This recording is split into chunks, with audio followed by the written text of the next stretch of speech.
Have you ever imagined yourself becoming a character in your own story? That's what happened to novelist Shin Kang-ho when he was sucked into the world of his final masterpiece. But he was not the hero, but the villainous assassin, who was destined to be killed by the main character. Could he survive and change his fate?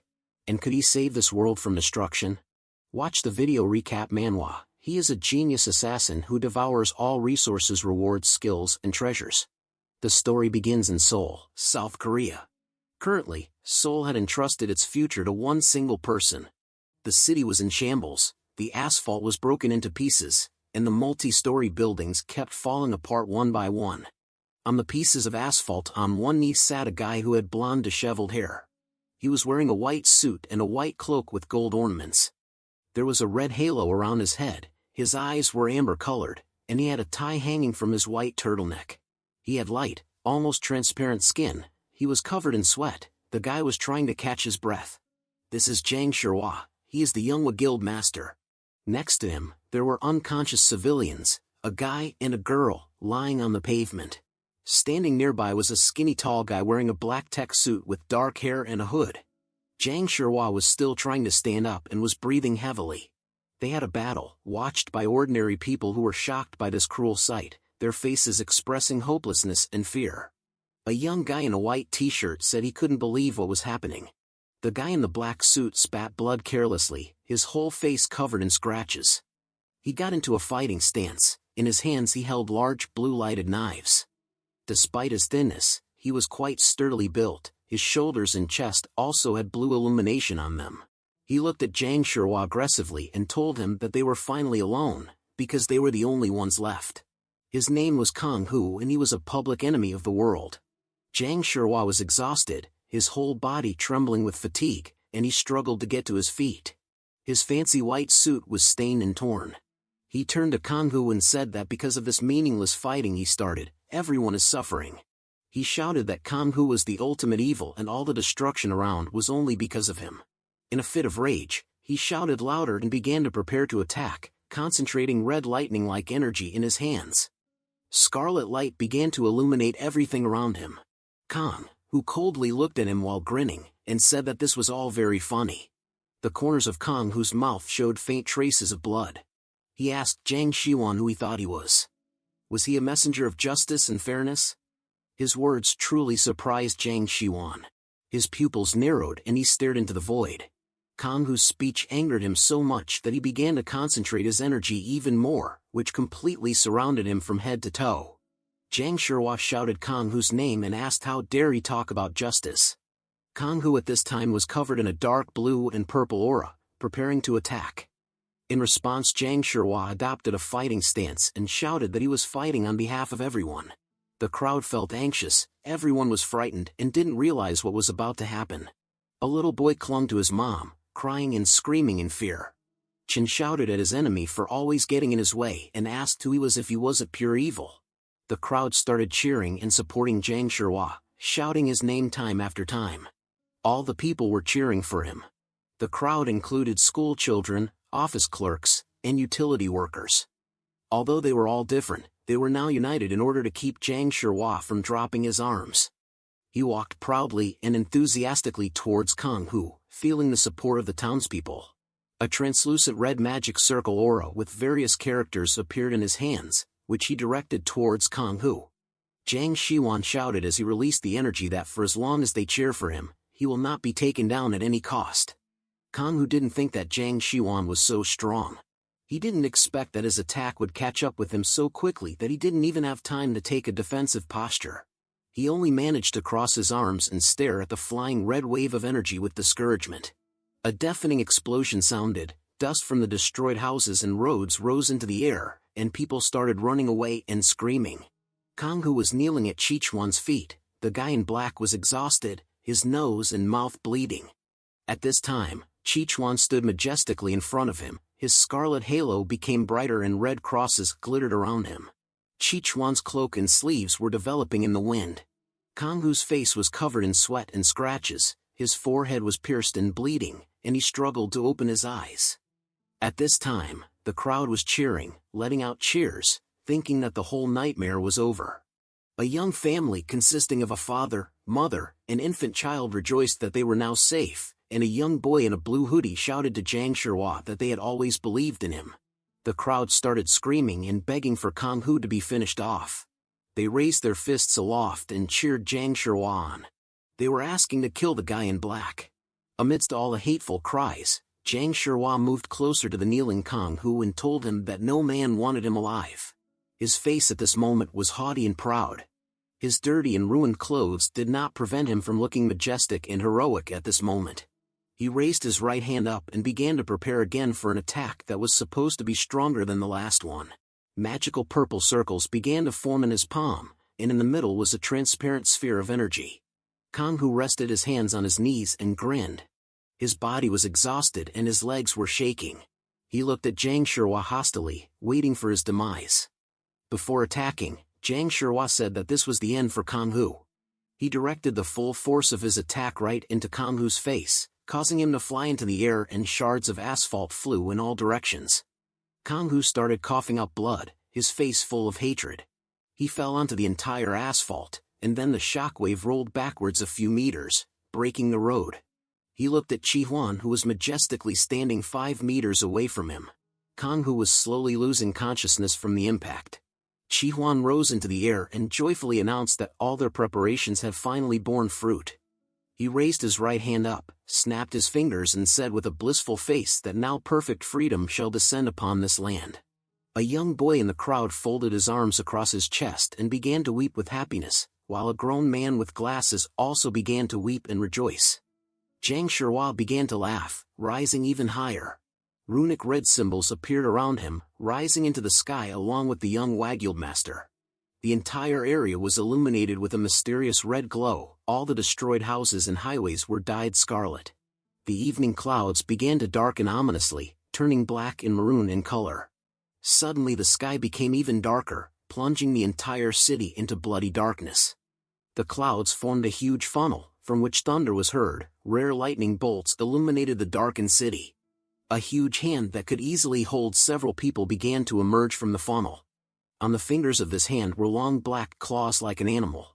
The hand descended lower and lower, coming closer and closer to Zhang Shihua.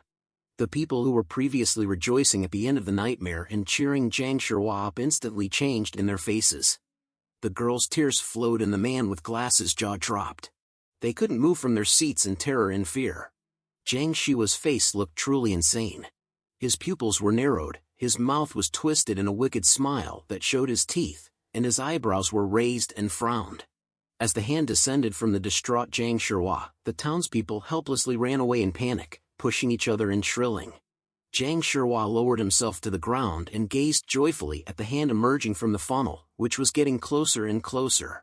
Zhang Shihua shouted that the Demon King has descended and now true peace shall begin. Before he could finish the last words, he was interrupted by Kang Hu, who was lying on the rubble of the ground.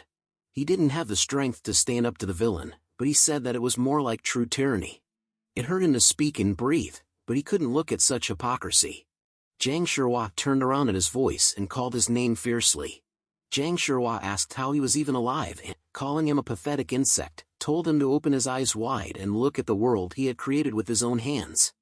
His madness had reached its ultimate point. He laughed hysterically and blurted out in his own frenzy. The veins on Zhang Shihua's face swelled with tension and constant screaming. Planet Earth was blown up and destroyed, the glare from his explosion illuminating the eternally cold and empty space. The fragments of the planet scattered across the stratosphere and beyond. That was how the world was destroyed. All the events that took place turned out to be the story of a writer who thanked the readers of his story on the site for all the love and support they gave to the story. The life of villain turned savior. The guy kept typing something on the keyboard in the dark, only the dim light of the monitor faintly illuminating him. He visualized in his head that the reader's expectations must have been crushed. He visualized in his head a stained glass window that had begun to shatter from above. From the top, the stained glass window was in red and gold colors, and in the middle it looked more like the night sky, the moon, and the stars. At the very bottom, the stained glass ended with arms made of gold that held the entire composition. Below were dark and scarlet shards of stained glass. Continuing his reflections, the writer said that the protagonist, Zhang Shihua, was a henchman of the Demon King, and he and his comrades, the 13 stars, were top-level, long-standing evils. After the stained glass window, he visualized the image of the protagonist, Jiang Shihua, who was looking at him in a deceptively kind manner, his thick lashes slightly covering his eyes, and a slight smile on his face. His appearance below was just as shattering as a fragile stained glass window. In reality, the author was sitting on an office chair in front of a wide monitor that illuminated a dark room. It was 9 p.m. on the clock. The entire short story was a mirror reflecting the author's reality. This short story was based on his high school life. He remembered laying a white chrysanthemum to a morning photo of a young boy. In the photo he was wearing his school uniform and smiling. In that moment he saw the power that can even cover up school violence, and the unvarnished, true face of the world, the power that can change the places of good and evil. At the funeral, there were laughing students, one of whom resembled his character Jiang Shihua in appearance, furtively looking at the author, smiling. This student may have been the basis for the character who was initially portrayed in the story as a messenger of goodness and justice, but turned out to be the ultimate villain at the end. For this reason, he had to put that reality into the novel.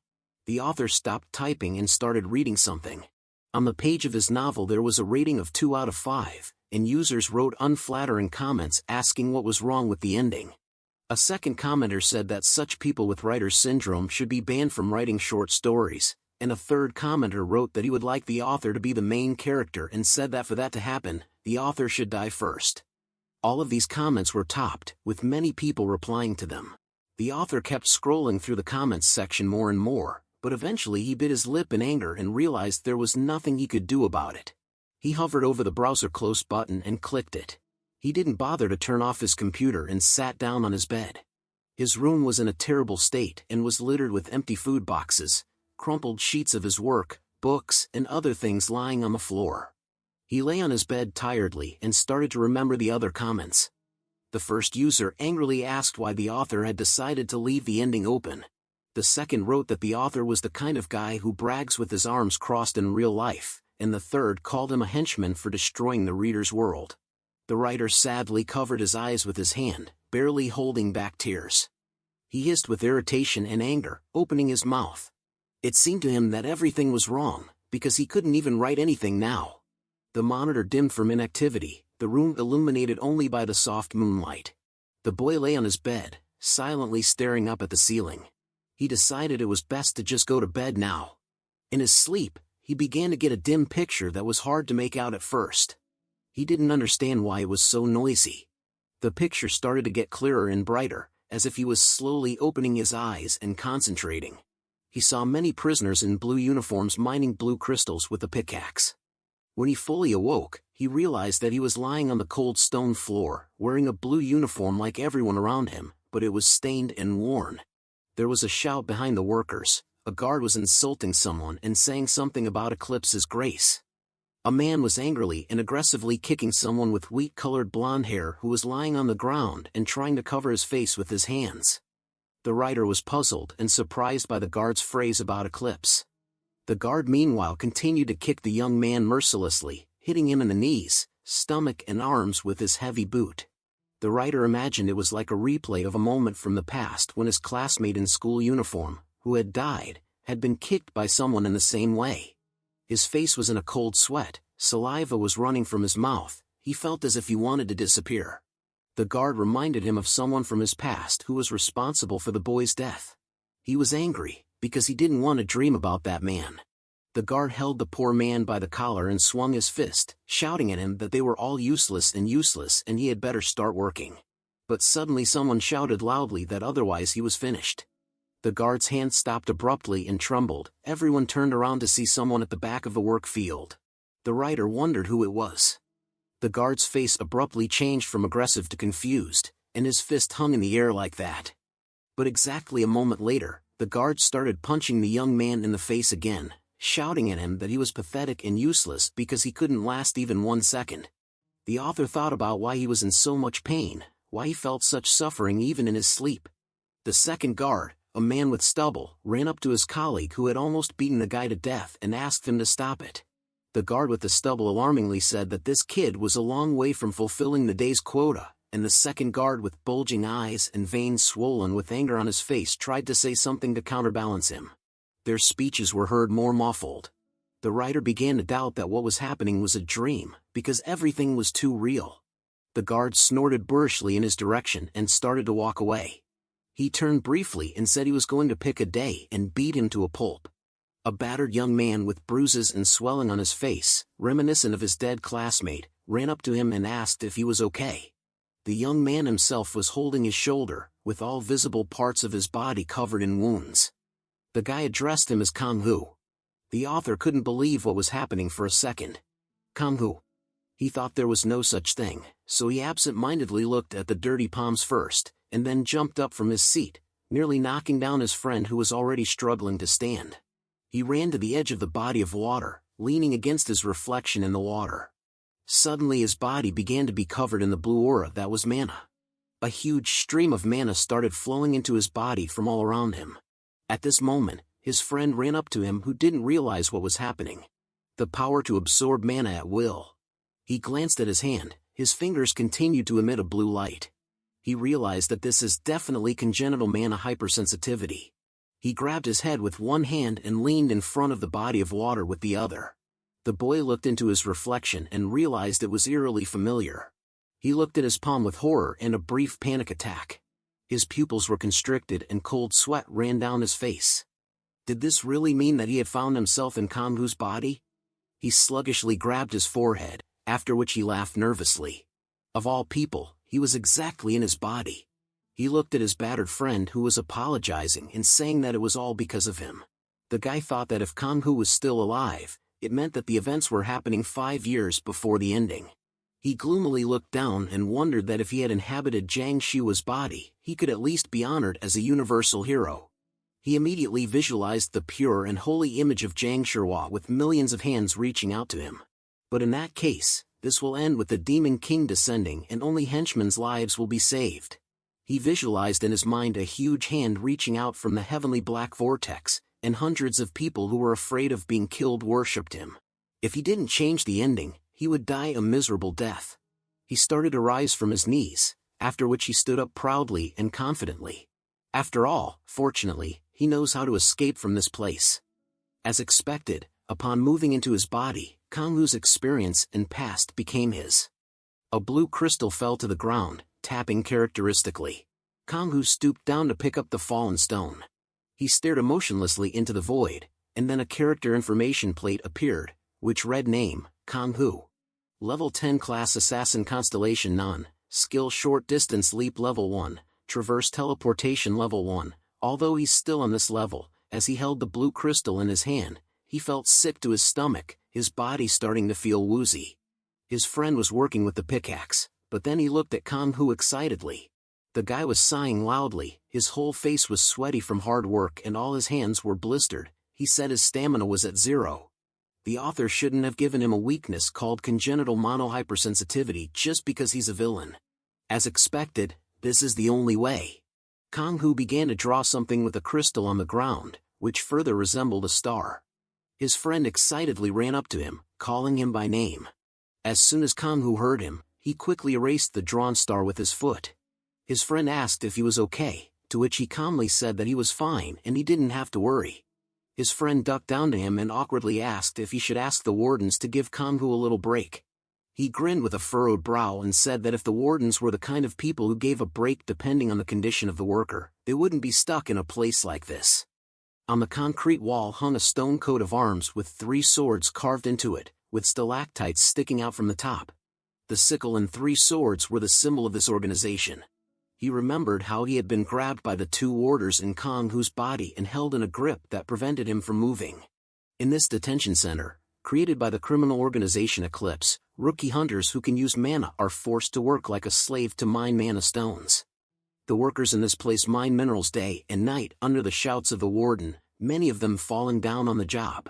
Kang-Hu told his friend not to worry about him and went to mine the crystals. His friend suddenly looked away and asked him with a smile if he was planning to escape.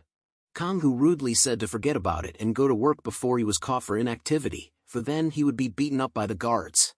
He added that he shouldn't do anything rash, including that, to which his friend scratched the back of his head and smiled good-naturedly, agreeing with him.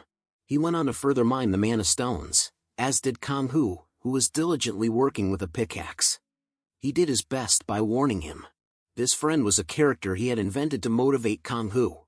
The memory of crossing paths with him in the school hallway came into his mind. The classmate was beaten up again, his face didn't have an area of skin without scratches, and his eye was swollen shut. Kang-Hu swung the pickaxe to mine mana crystals time after time. The floor dripped off him in streams. The pickaxe clattered loudly on the stones. He couldn't make any changes to the novella now for the sake of a successful escape in the future. Work went on as usual at the mine. Everyone was busy doing something. It was quite dark there, with only a dim blue light coming from the mana stones. Most were busy transporting the mine stones on wooden wheelbarrows, including Kang-Hu. Suddenly, someone's cry of pain was heard. Kang-Hu was distracted for a second, immediately reacting to the noise. He looked at what was happening there. Some guy was crouching next to a guard, a worker had blood dripping from his head, and the warden was holding a long steel sword. At that moment, when the guard's attention was focused on the newbies, there's a crazy guy who tried to escape. He looked closer and realized it was his friend. The worker's forehead was pierced, and he seemed frozen in place, leaning on his hands. His face at that moment reflected true horror. The guard approached him closely and stood right in front of him. He ordered him to stare intently. At the sight of the huge sword, the guilty friend began to tremble, his eyes were ready to fill with tears, and he bit his lower lip. The warden raised the sword and pointed it toward the boy, telling him that he would take responsibility for doing crazy things. The guard cold-bloodedly stabbed the poor man through and through with his sword, instantly causing him terrible pain. The sword immediately turned scarlet because of the guy's blood. The weary and exhausted workers immediately forgot about everything. In front of their eyes, the sword stabbed through one of them without even flinching. The guard with hatred in his eyes continued to stab the prisoner with the sword, torturing him. The guy fell to the ground and raked the sand with his fingers, trying to endure this pain. The workers were disgusted by such cruelty, and many of them turned away with their eyes closed. Blood spatters flew all over the mine. Kang-Hu bit his lip and trembled as he watched the brutal execution of his friend. His body was immobilized, he was deprived of life. The hand that was scraping the sand had stiffened and no longer moved. Kang-Hu approached the bloody corpse that was once his friend. In his mind, he called him a fool, for he had asked him not to make rash actions. There was a huge gaping hole in the body left by the numerous sword blows. Kang-Hu depressedly looked at the corpse without saying anything. At this moment, the overseer who had executed the poor man approached him from behind. He rudely asked Kang-Hu why he didn't rage like last time and told him that since there was no one else around to stop Kang-Hu, he would kill him too. His gaze was cruel and insane, and he had a sword with still warm blood on his shoulder. Kang-Hu sighed as he lowered his head and said that he absolutely did not care about his death. The guard became annoyed when he heard this because he thought that he would start begging for mercy. Kang-Hu indifferently told him that it was more important for him to let the guard go to the restroom right now. The guard was taken aback by this reaction that he even interrogated the guy. The guard sarcastically called him pathetic and asked him with a sneer if he had peed his pants. Kang-Hu stared at him silently until the guard turned away and gave him permission to go to the restroom with a sarcastic smirk. He ordered him to follow. Kang-Hu stared at him desolately as the workers slowly began to get to work, loading mana stones into boxes and carrying them out. He and the guard found themselves in a gray empty hallway. The warden said he was giving him 1 minute. Kang-Hu started to walk into the restroom when the guard angrily told him that if the guy stayed in there for more than a minute, this place would be his grave. Kang-Hu opened the door of the restroom and saw a horrible sight. The lights were off, the walls were cracked as well as the floor, and on the cold tiles lay the corpses of the employees who couldn't bear the strain and decided to commit suicide. Someone had a noose tied around his neck. Kang-Hu walked past that body. He was looking for something that should be somewhere in this place. He walked further by the corpses. At this time, the guard outside was counting out loud how much time Kang-Hu had left. The guy looked behind one of the dirty stalls, noticed a shard of tile sticking out on the floor, and ran his hand over it to make a cut. Blood immediately started to flow from the wound and he started to draw something on the floor. The guard kept counting at the same time. Kang-Hu had 39 seconds left. The guy tried to draw what he needed as fast as possible. It was a magic circle, inside of which was a six-pointed star, similar to the one he drew while working.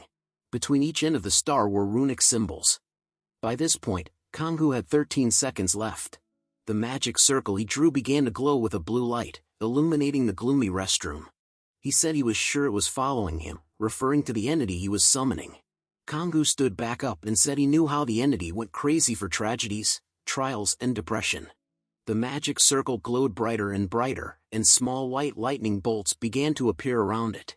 The guard started banging on the door loudly and yelled that he had 10 seconds left, so it was time for him to finish his business and pull his pants back up. Kang-Hu turned around at the noise but didn't answer him anything. The magic circle at this time was releasing white pillars of light and blue sparks. Kang-Hu turned to the entity he was summoning and asked it if it was wondering how a low-level like him was able to summon it. The constellation-shaped entity told him that if Kang-Hu had appeared a little later like it did in the novella, she would have appeared later. He would have fallen to the floor in shock, staring in amazement at her appearance accompanied by white lightning.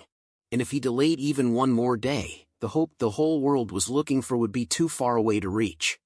Constellation said that was exactly how he would tell him everything, to convince her to answer his call, since he had become the entertainment Kang-Hu had been seeking for so long.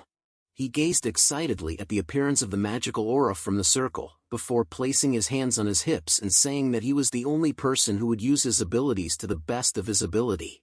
Lightning bolts began to pass through Kang-Hu, and his smile became insane. A wind blew from the magic circle, which developed Kang-Hu's hair and his uniform. He knew that it would appear, the main constellation who made a contract with Kang-Hu in the novel. He visualized what he looked like at the time of the last chapter in his black suit and knives. The name of this constellation was Dimension Looter. Kang-Hu watched the eruption of magic from the circle. Even though the constellation called it brazen, it let him use its power for a while since Kang-Hu had caught its attention. A bright, almost blinding star lit up. The Dimension Looter ordered to manifest for him. Kang-Hu smugly looked at him and said, "Sit back and watch." White energy swirled around near him. A system window appeared with a description of the constellation, Dimension Looter. A neutral constellation, a constellation that has specialized skills looting and increasing proficiency. All skills have been maximized, find one to make your own. The guard banged his fist loudly on the door again, stepping into the threshold of the restroom. He rudely asked who Kang-Hu thought he was, then started to enter the restroom. The inside was empty, all the corpses of the workers had disappeared somewhere, and there was a mysterious haze coming from Kang-Hu's side. The guard incomprehensibly started walking further until he noticed Kang-Hu's silhouette in the haze. The guard tensed up, but then he went into a stupor and sweat as he saw what was about to happen. A system window appeared. First, all skills will maintain maximum proficiency. The short distance leap level increased from 1 to maximum. Kang-Hu was surrounded by a blue aura, and his eyes were glowing blue. He jumped towards the guard who was holding a sword in his hand. Traverse teleportation was improved from level 1 to maximum. Kang-Hu disappeared a second later from the sight of the dumbfounded guard who was already ready to beat the guy up. The guard gritted his teeth and turned around, expecting to see Kang-Hu behind him. But there was only the entrance to the restroom, with a sink and mirror next to it. He was looking at the door when suddenly, out of nowhere, Kang-Hu was at his back in cold blood. He had a sharp metal pin in his hands, which he plunged straight into the aggressive warden's neck. Blood spurted out of his mouth through his teeth. The guard gritted his teeth and covered one eye because of the unbearable pain. He tried to turn towards Kang-Hu, but he only pushed the pin in deeper. The guard started shaking and trembling. He didn't understand how Kang-Hu managed to do it. The guy abruptly pulled the pin out of the man's neck, blood flowed from there. He tried desperately to cover the wound by throwing the sword on the floor, but it was too deep, so he fell dead on the tiled floor. Kang-Hu held the bloody pin firmly in his right hand and wryly thanked the warden. After all, he was the reason why Kang-Hu dared to leave this place today. He wiped the blood from his face that had gotten on it during the killing. He took another look at the breathless body of the guard, feeling nothing but true hatred towards him. Dimension Looter said that Kang-Hu is very interesting and the contract is complete. Kang-Hu exhaled with his head down. Thus he avenged his executed friend. He ducked down to take the long and sharp sword for himself. Kang-Hu put the sword into the scabbard. A system window appeared. A weapon has been registered. He promised himself not to look back from now on. Outside the window, It was deep night. It was a full moon and the stars shone brightly in the night sky, not even the clouds interfered with them. The warden's corpse and Kang-hoo's silhouette were illuminated by the dim white moonlight. Kang-hoo found a tank of gasoline somewhere and spilled it on the corners of the building. He spared no expense and sprayed it everywhere he could. The first step to escape was to get a second-rank warden's uniform. He took the clothes off the dead guard and put them on himself. The shirt collar even had traces of blood from the neck puncture. The second step to escape was arson. He found a lighter and flicked it on. His pupils narrowed, but his face was generally indifferent, just the twins of hatred in his eyes. He carelessly threw the lighter into the puddle of gasoline, starting to set the whole place on fire. Everything instantly began to go up in flames. The third and final step was to escape through the main gate. The entire building was ablaze with violent fire, forming a chain reaction. Kang-hoo started to go outside from there. The fire was noticed by the rest of the staff and it began to spread to neighboring buildings. The wardens started to run out of the institution one by one in panic. Some didn't even realize how the fire started, and another guard said that the fire started in front of building number 18. The wide-faced warden in a panic asked loudly who did it, and the second guard with a goofy face ordered to call the fire department first. The loud stomping of the guards' heavy boots was heard as they headed for the squad cars. One of them entered the car through the back door and shouted to everyone to follow instructions. He also said they had to go to the crematorium first. The doors of the armored cars began to close with a rumbling noise. Two guards sat in the front seat. One was very young and the other was a little older than him. The older officer ordered them to hurry up, to which the younger one said he understood him. He was the one driving. He looked suspiciously in the rearview mirror and asked Kang-hoo about his second-rank uniform. Kang-hoo sat silently at this time, slightly lowering his gaze. The car was a military vehicle, so it was quite spacious inside. The floor was covered with metal plates, and there were benches on the sides at the back for passengers. The junior officer asked Kang-hoo again if he had been sent to replace the second-rank supervisor who was in charge of them. Kang-hoo calmly answered him without any change in his face that yes, and added that someone had just escaped from building number 18. The driver was genuinely surprised and turned around, trying to find out the details. Kang-hoo told him that the intruder had run out through the fence on the northwest side of that building. He turned to the young driver and asked why they were still standing still. The man immediately came to his senses and apologized, saying they were leaving right away. The car abruptly took off and drove forward. Kang-hoo drove silently with them, thinking about how he had lied to the staff. The path northwest of the fence leads to Mount Chungmyeong. At first glance it seems like a good escape route since it is unlit, unguarded and difficult.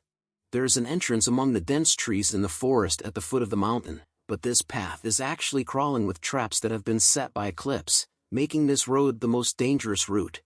The trap contained the corpses of prisoners who tried to make an escape through this road. Kang-hoo planned to use this information, which was only known to the guards, and escape.